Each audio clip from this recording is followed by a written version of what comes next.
Catherine II of Russia, Catherine the Great.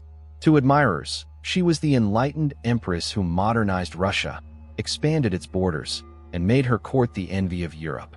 To critics, she was a ruthless schemer who seized power from her husband, silenced dissent, and ruled with an iron hand.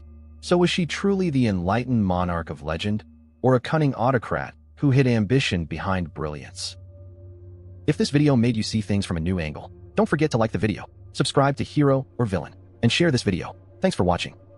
The setting, from princess to empress. Born Sophie of Anhalt-Zerbst in 1729, Catherine was a minor German princess with little claim to fame. But destiny carried her to Russia, where she married the heir to the throne, Peter III. Unhappy in her marriage and quick to adapt, Catherine mastered the Russian language and won the loyalty of nobles, soldiers, and clergy. In 1762, she orchestrated a coup against her husband, who was later mysteriously killed. Catherine became Empress of Russia, determined never to let power slip away again. Achievements: Enlightenment, expansion, and culture. Reformer with Enlightenment ideals, Catherine corresponded with philosophers like Voltaire and Diderot, drawing on Enlightenment principles to shape policies. She convened a legislative commission to draft a new legal code inspired by reason, equality, and justice, though it was never fully enacted. Expansion of empire. Under her reign, Russia seized vast territories. Victories against the Ottoman Empire, the annexation of Crimea, and 3 partitions of Poland pushed Russia into the ranks of Europe's great powers. Cultural patronage. She turned St. Petersburg into a hub of art and learning, establishing the Hermitage Museum, supporting theater, literature, and education for women. Russia entered Europe's intellectual and cultural spotlight. Administrative strength. She streamlined governance, built new towns, and strengthened the nobility's authority, giving them unprecedented control over their estates. The dark side, ruthlessness, and contradictions. For all her brilliance, Catherine's rule was shadowed by hypocrisy and repression. Usurpation of power. Her ascent came through conspiracy, betrayal, and possibly complicity in her husband's murder, a violent birth for a reign she later polished with Enlightenment rhetoric. Strengthening serfdom. While praising liberty in her writings, Catherine tightened the grip of serfdom.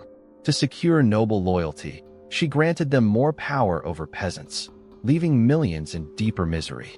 Rebellion and bloodshed. The Pugachev Rebellion, 1773–75, a massive uprising of serfs and Cossacks, nearly toppled her reign.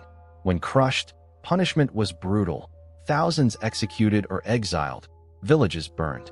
Censorship. Catherine began as a supporter of free expression, but after the French Revolution, she turned cautious, banning radical works and silencing critics who questioned autocracy. Global context. Between Enlightenment and autocracy, Catherine embodied the contradictions of her age. To Europe's philosophers, she was the enlightened monarch they dreamed of, a ruler open to reason, reform, and progress. To her subjects, she was both mother and despot. Her reign coincided with revolutions in America and France, but she feared such upheaval. Instead, she blended reformist rhetoric with autocratic reality, modernizing Russia's face while preserving her grip on power. Her foreign policies extended Russia's reach deep into Eastern Europe and the Black Sea, positioning the empire as a formidable player in global politics and reshaping Europe's balance of power for generations. Did you know? Catherine reigned for 34 years, the longest rule of any female leader in Russian history. She maintained a long line of favorites and lovers, some of whom she elevated to powerful positions. The notorious story of her death involving a horse is a myth. She died of a stroke in 1796. She amassed over 4,000 paintings, laying the foundation for today's Hermitage Museum. Despite writing passionately about equality, she once quipped, "Liberty is good, but for everyone except those who would misuse it." Sketch of the day.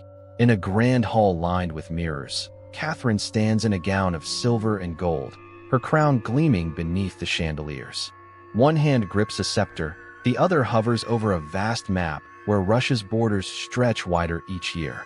Behind her, Voltaire's portrait smiles approvingly, yet in the reflection of the mirror, A peasant in chains stares back, a silent reminder of the cost of her greatness. If this video made you see things from a new angle, don't forget to like the video, subscribe to Hero or Villain, and share this video. Thanks for watching.